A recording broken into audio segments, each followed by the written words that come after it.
Welcome back. अब हमने मईशत से जुड़े हुए जो मामलात हैं, खासकर बजट और बजट के बाद का क्या सिनेरियो हो सकता है, उस पर बात करनी है। अपने तीन मोअज़्ज़ज़ मेहमान जो मईशत के ऊपर बड़ी गहरी नज़र रखते हैं, उन चीज़ों को देखते हैं। हमें ज्वाइन कर लिया ज़फ़र मोतीवाला साहब ने। ज़फ़र मोतीवाला साहब, आपके वक्त शुक्रिया। शकील रामे साहब हमारे साथ मौजूद हैं और आबिद सुलहरी साहब ने इस प्रोग्राम में आज हमें वक्त दिया है। मैं अपने तीनों मोअज़्ज़ज़ मेहमानों का शुक्रिया अदा करूँगा। ज़फ़र मोतीवाला साहब, मैं आपसे शुरू करना चाहता हूँ। ये जो बजट आया है, जो ज़ाहिर है उसकी बहस बहस ख़त्म हो रही है, अब अपने उसके मंजूर होने की तरफ जा रहा है। एक तो ये बताइए कि क्या इसके ऊपर रद्द-ए-अमल क्या है, खासकर जो ताजर बिरादरी है उनके हवाले से, क्योंकि गवर्नमेंट तो अब जो छोटे ताजर हैं, दुकानदार हैं, उनको भी फिक्स टैक्स के अंदर लेकर आ रही है। खासकर जब ऐसे में जब 3.7 का आपने नंबर दिया हो ग्रोथ का, आने वाले दिनों के अंदर क्या आप समझते हैं कारोबार एक्सपैंड होगा, लोगों की जिंदगी में बेहतरी आएगी, या अभी दिल्ली बहुत दूर है? दिल्ली बहुत दूर है। अभी 3.7 भी बहुत मुश्किल है। हम्म। अभी तो इकोनॉमी क्राइसिस में है। चाहे आप उस पर ब्लेम गेम करेंगे तो जाहिर है सबके सामने है, पूरी दुनिया को क्राइसिस में लेकर आई है ईरान और अमेरिका और इसराइल की वॉर।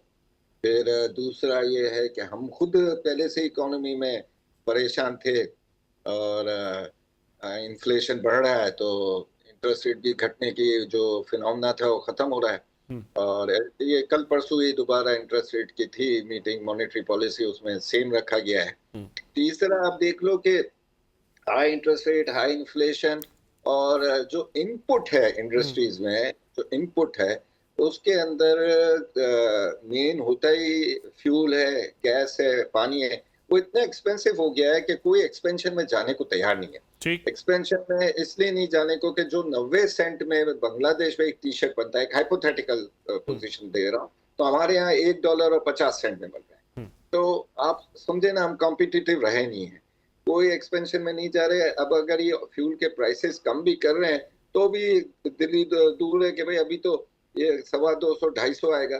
फिर इजी वे गवर्नमेंट ने क्या किया कि लेवीज बढ़ा दो, लेवीज ठीक। बढ़ा दो, लेवीज के ऊपर ही चल रहा है। कोई ये उनको भी आइडिया हो गया है कि अच्छा, मैं मैं आईएमएफ मैं को मैं ये पेट्रोलियम प्राइसेस वाला अलग से डिस्कशन करूंगा आपसे, लेकिन मेरा मैं अब जिस तरह आपको आपने खुद खुद हवाला दिया ये इंटरेस्ट रेट का, जो अभी भी सिंगल डिजिट में नहीं आया, मैं जानना ये चाहता हूं कि जब इंटरेस्ट रेट भी आप सिंगल डिजिट में नहीं लेके आ सके, पांचवा आपका बजट है, फिर बिजली महंगी है, गैस महंगी है, कॉस्ट इतनी ज्यादा है, तो फिर गवर्नमेंट किस बुनियाद के ऊपर ये क्लेम कर रही है कि हम उस क्राइसिस से निकल आए हैं, अब हम ग्रोथ की तरफ जा रहे हैं?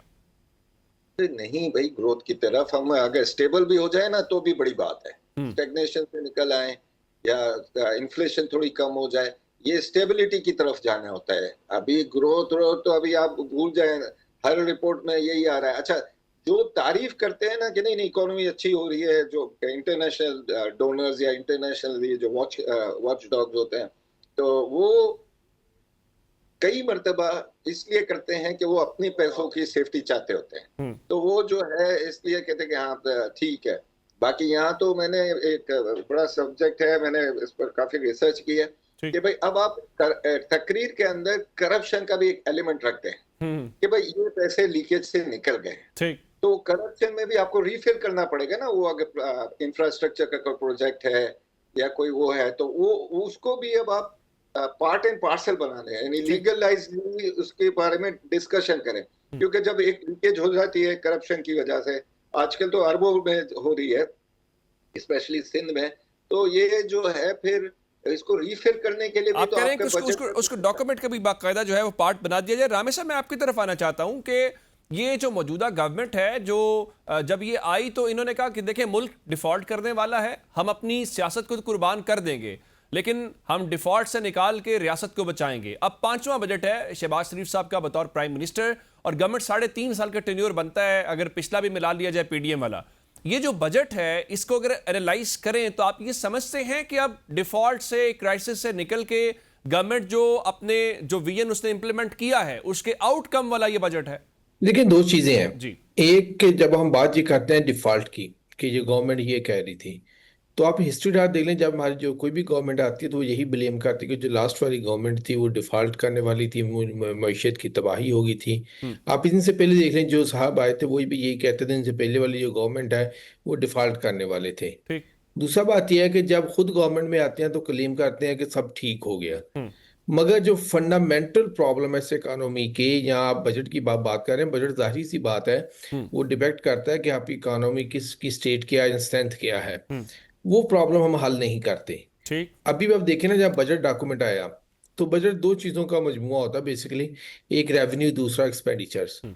और रेवेन्यू जो होता है दो चीज़ों पे होता है, जिसको हम कहते हैं टैक्स और नॉन टैक्स रेवेन्यू। ठीक। अब जो सारी हमारी जो कह रहे हैं कि इसमें अभी जो डिबेट रही है अभी भी, वो सारी टैक्स पे रही है, हम्म। नॉन टैक्स पे नहीं रही। हम्म। हालांकि किसी भी इकोनॉमी की अगर आपने स्ट्रेंथ जानना होता है तो आप देखते हैं कि उसकी प्रोडक्शन कैपेसिटी क्या है। हम्म। इसको जो हम कहते हैं कि स्टेट की जो है कि नॉन टैक्स रेवेन्यू जहाँ स्टेट का आता है, हम्म।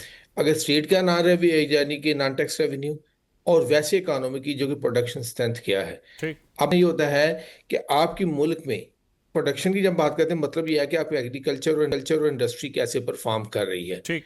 उसमें ग्रोथ के क्या एलिमेंट्स हैं, उसके एक्सपेंशन के क्या एलिमेंट्स हैं। हम्म। अब आप अगर देखें कि आपको कितनी डिबेट है जो हमारे टीवी पे, चैनल्स पे, या हर जगह पे आपको नजर आएगी, जो इन दो सेक्टर को अहाता करती हो। हम्म। हर बंदा टैक्स पे बात कर रहा है, और टैक्स पे जो डिपेंडेंस जाना है, ये एक रेसिपी होती है कि जनाब आपकी इकानमी मजीद वीक से वीक होती जाएगी। ठीक। आप इसकी मिसाल ऐसे समझ सकते हैं, अभी देखें अमेरिका जो कि दुनिया की सबसे बड़ी इकानमी है, जब ये कोविड-19 आया था तो उसको $2 ट्रिलियन प्रिंट करना पड़ा। ठीक। हालांकि वो दुनिया की सबसे अमीर इकानमी है, बिल्कुल ठीक। और चाइना ने कुछ भी नहीं किया, क्योंकि चाइना की जो कि नॉन टैक्स रेवेन्यू था वो 30 to 32% था उसकी, यानी कि जीडीपी का। हम्म।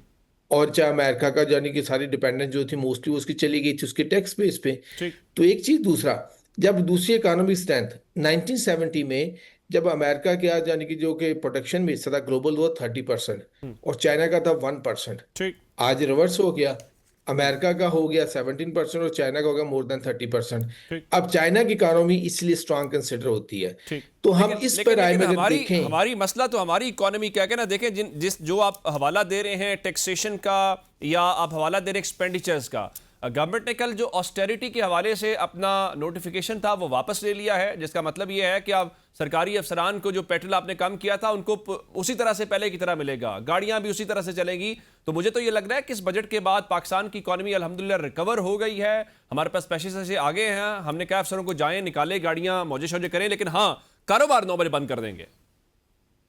देखें, ये आप, मैं पहले आपसे बात कर चुका हूँ, ये आपकी प्रेफरेंस होती है स्टेट की ठीक। कि आपने क्या कहाँ इन्वेस्ट करना है। अभी ऑस्टेरिटी मेजर, मेरा जो यानी कि इकोनॉमी में दो थ्योरीज चलती हैं।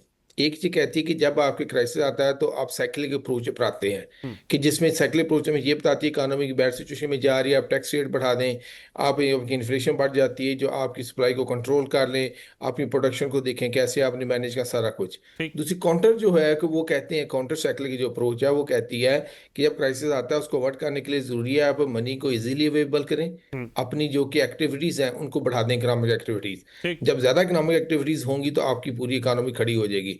गवर्नमेंट ये है, ये क्या कहती है जनाब कि हमने जो प्रोडक्शन सेक्टर पे तो इन्वेस्ट नहीं करना है, या इस तरह एक्सपेंशन पे तो नहीं करना, मराहत पे करना है। ठीक। तो अब यही चीज़ है। अब देखिए, अगर एक और चीज़ मैं आपके लिए बताता जाऊं, कि कुछ सालों में आप ये देखें कि हमारी इकोनॉमी की जो हमारी जीडीपी है उसमें इंडस्ट्री का क्या शेयर है वेरी और राइट, ये बड़ा वैलिड एग्रीकल्चर पॉइंट है। का शेयर क्या है।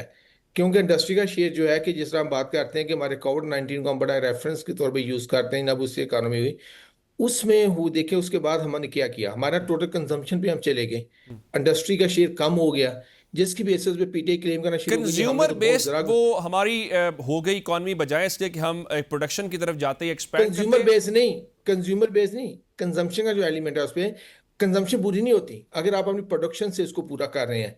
अगर इंपोर्ट करके या पैसा दे के लोगों को कंजम्पशन बढ़ा रहे हैं, जिस तरह पीटीआई ने क्लेम किया जनाब कि वो हमारी जो थी, हमारा तो ग्रोथ रेट 6.1 हो गया। हाँ। अब ये चीजें जो होती फंडामेंटली जो इकोनॉमी की होती हैं, ये आपकी लॉन्ग टर्म की चीजें इम्पैक्ट करती हैं। बिल्कुल। अब ये सारी जो बात मैं कह रहा हूँ जैसे पीटीआई तक महदूद नहीं है। हाँ। अब जिस गवर्नमेंट को भी उठा के देख लें वो इस तरह कमो करती बेश है। दावे यही थोड़ा किए सा जाते हैं। हमने जरा मुझे ब्रेक का जा रहा है, ब्रेक से बाद वापस आते हैं तो यहीं से कंटिन्यू करते हैं।